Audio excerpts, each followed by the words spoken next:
Hello friend, இன்றைக்கி செம்ம ருசியான கொத்தவரங்காய் காரக்குழம்பு எப்படி செய்வோன்னு பார்ப்போம். வீடியோக்குள்ள முதல்ல சேனலை பார்த்தினா சப்ஸ்கிரைப் பண்ணிக்கிடுங்க ஃப்ரெண்ட்ஸ். இப்போ தேவையான பொருட்களை பார்த்துட்டிங்களா? கொத்தவரங்காய், வெங்காயம், புளி, பூண்டு, தேங்காய், வெங்காயம், ஜீரகம், ஒரு தக்காளி. பெரிய தக்காளி ஆக்சுவலாக நான் 2-3 பேர் செய்கிற மாதிரி தான் செஞ்சுங்க. சட்டியில் நல்லெண்ணெயை ஊற்றுங்க, கடுகு உளுத்தம்பருப்பு போடுங்க, வெந்தயம் போடுங்க, கருவேப்பிலை போடுங்க, அப்புறம் பெரிய வெங்காயம் இப்படி அரிஞ்சு வச்சுருந்தோம்ல அதையும் போட்டுங்க. அது போட்டு நல்லா வதக்குங்க. இது பூண்டு அதையும் போட்டு நல்லா வதக்குங்க. போட்டு தக்காளி, ஒரு பெரிய தக்காளியை அரிஞ்சு வச்சுருந்தோம், அதையும் தூக்கி போட்டு வதக்குங்க. அப்புறம் உப்பு போடுங்க, மஞ்சள்தூள் போடுங்க, பச்சை வாடெல்லாம் போகும் பார்த்துக்கிடுங்க. அதுக்கப்புறம் சீனி அவரைக்காவை போடணும். சீனி அவரைக்காய், கொத்தவரங்காய் 2 பேர் உண்டு. இதுக்கு எங்கள் ஊரில் சீனி அவரைக்காய் தான் சொல்லுவோம் பார்த்துக்கிடுங்க. நாங்கள் நல்லா வதங்கிடும் பற்றியெல்லாம், கொஞ்சம் நல்லா வதங்கும், பச்சை வாடை போகணும்.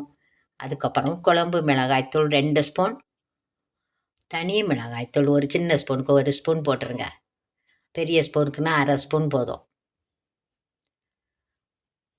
போட்டு. அதுக்கப்புறம் தேங்காய் அரைச்சி வச்சுருந்தோம்ல, தேங்காவும் சிலவங்க போட மாட்டாங்க, அது ரொம்ப உரைப்பாக இருக்கும் பற்றியால கொஞ்சம் உரைப்பு கம்மி பண்ணுறதுக்காக தேங்காய். எங்கள் ஊர்லலாம் இந்த குழம்புக்கெலாம் நாங்கள் தேங்காய் போடுவோம் பார்த்துக்கிடுங்க. அப்புறம் புளியையும் கரைச்சி ஊற்றுங்க. ஒரு 3 நேரம் அப்படியே புளியை கரைச்சி ஊற்றுங்க. அது ரொம்ப சத்து உள்ள இதுக்கு காய்ங்க.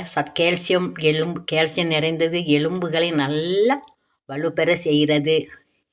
எலும்பு தேய்மானம், கழுத்து வலி, கை வலி இந்த மாதிரிலாம் இருக்கிறவங்க இந்த காய் வச்சு நல்லா சாப்பிட்லாம் பார்த்துக்கிடுங்க. நரம்புகளுக்கு ரொம்ப நல்லது. உப்பெல்லாம் சரியாக இருக்கா பார்த்துக்கிடுங்க. இதை வச்சு சூப்பு வச்சும் குடிக்கலாமா பார்த்துக்கிடுங்க. சித்தவத்தில் சொல்கிறாங்க பார்த்தியாலாம், சித்த மருத்துவர்கள் சொல்கிறாங்க. அதனால நல்ல காய்கறிகளை இந்த மாதிரி சத்துள்ள காய்கறிகளாக வச்சு சாப்பிடணும். ரொம்ப நார் சத்து நிறைந்தது. இப்போ இது வந்து நான் குக்கர்லேயே போட்டேன். குக்கரில் வச்சு 3 விசில் 5 பேர் எடுத்தது. இந்த கொத்தவரங்காய் அப்படியே வெண்ணெய் மாதிரி நல்லா வெந்திருக்கும் பார்த்துக்க. நல்லா கெட்டியாக இருக்கணும், அப்போ தாங்க டேஸ்ட்டாக இருக்கும். வச்சு சாதத்துக்கு வச்சு சாப்பிட்லாம். நைட்டு ஏதோ சப்பாத்தி, தோசை, இட்லிக்கு எல்லாத்துக்குமே வச்சு சாப்பிட்லாங்க. ரொம்ப ரொம்ப சூப்பராக இருக்கும் இந்த குழம்பு. இதுக்கு அவிச்ச முட்டை, இதுக்கு அப்பளம் வச்சு சாப்பிட்லாம்.